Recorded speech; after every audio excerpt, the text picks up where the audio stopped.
Hey, I'm MattyAP, and this is my daily tweet.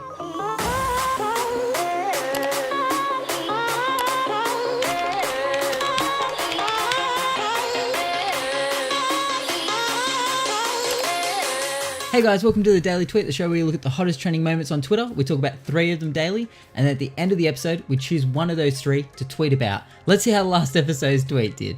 Alright, so the tweet I went with on the last episode was in relation to Sony and Microsoft working together on a gaming cloud service, which is very exciting. Haven't heard much over the weekend about it. I don't know if we'll hear much about it really other than the initial story that dropped at the end of last week. But I wrote this tweet in relation to it. I said, in the most unlikely collab of 2019, Sony and Microsoft are joining forces to explore new cloud solutions for gaming and content streaming. But it'll be very interesting to see how this story develops over the coming weeks, months, and or years. Let's get into the show. And for the first story of the day, I'm actually going with the biggest story of the day. Google ends some business ties with Huawei following Trump blacklisting. This is massive. Huawei being a massive tech giant from China, you'd probably know them best from their mobile phones, their series of smartphones that they've been bringing out over the years. Very popular, growing in popularity, I believe. Now, a big old spanner in the works. Trump has actually put them on the blacklist for global trade. Something that they're a little bit worried about the tech giant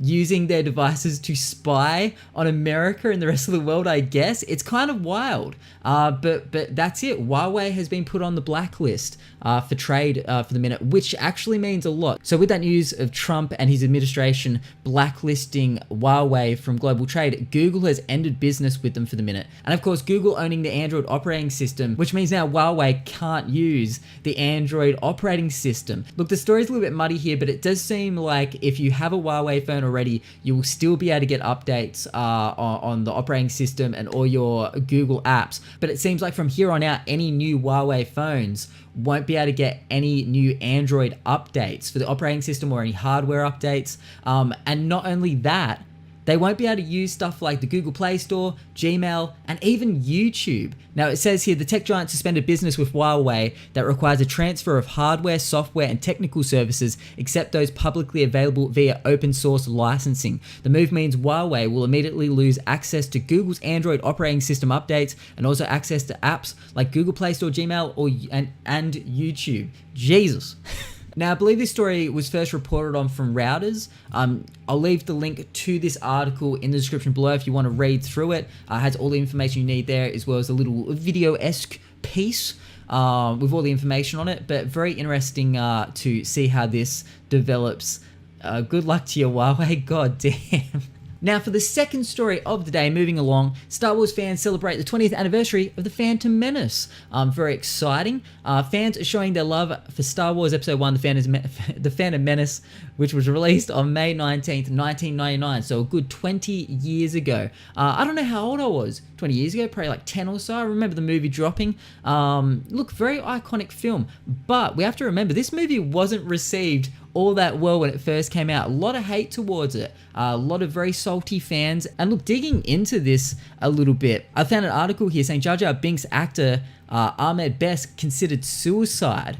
He played the role, of course, of Jar Jar Binks, but so many people apparently hated his character. I remember a lot of people hated the character to the point where he was affected so much by it that he was ready to take his own life. Luckily, he didn't. Now he's a young one, and he's doing great apparently. But Jesus, I mean, that shows the scope of how much people were giving this movie quite a bit of hate. But I mean, Jake Lloyd, who you can see here in this poster here, who played a young Anakin Skywalker, also doesn't even act anymore. He retired from acting. He said this movie made his life a living hell, which is insane. But look, in today's day and age, it seems like a lot of people look fondly back on Star Wars Episode 1. I'd love to hear your thoughts in the comments below. Did you love Star Wars Episode 1 when it first came out? Were you even alive when Star Wars Episode 1 came out? I mean, 20 years, some of you might be a little bit younger, you might not remember the backlash. But a lot of people have turned to Twitter to show their love for the old Star Wars Episode 1 film. At Rebellious Ewok, great name, on Twitter says, happy birthday to arguably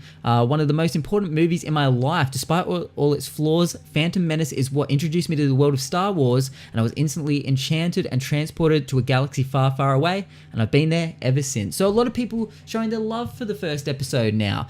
Just a bit of a shame, 20 years too late, did affect people's lives apparently pretty badly. All right, for the final story of the day, Future, the famous rapper, has given his son a Rolex for his 5th birthday. People had plenty to say after the rapper shared a video of him giving his 5-year-old son a Rolex watch for his birthday. And we can see it here. Let me just turn on my bloody headphones.